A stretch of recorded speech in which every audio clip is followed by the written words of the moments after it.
alaykum aziz hamkorlar. Mana bizning bo'lajak liderimiz Ra'no opam 2023-yil fevral oyida Ersax kompaniyasiga a'zo bo'ldilar. Mana hozirgi kunda juda katta o'zlarida natija olganlar. Ersax kompaniyasi eng ashaddiy muxlislardan biriga aylanganlar. Hozir o'zlaridan olgan natijalarni sizlar bilan birgalikda bo'lisharlar. Men bu yerga kelganimda ko'ksartroz bilan kelib, gulkazamiya olaman deb a'zo bo'ldim.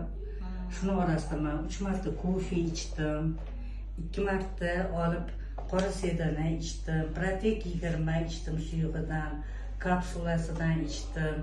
Keyin o'sha paytda mart oyida shu ko'kragimda bez bor edi, kelib maslahatlashib, keyin men keki mahsulotini aytdilar, keki mahsulotini ichdim.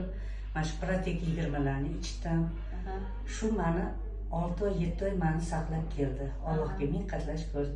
Yashasakki juda ham yaxshi ko'raman, hammalarni yaxshi ko'raman. Mana kecha operatsiya bo'lib keldim, kimiyasiz, boshqasiz davolanib keldim. Rahmat Yashasakka. Onkologiyada yotib operatsiya bo'libdilar.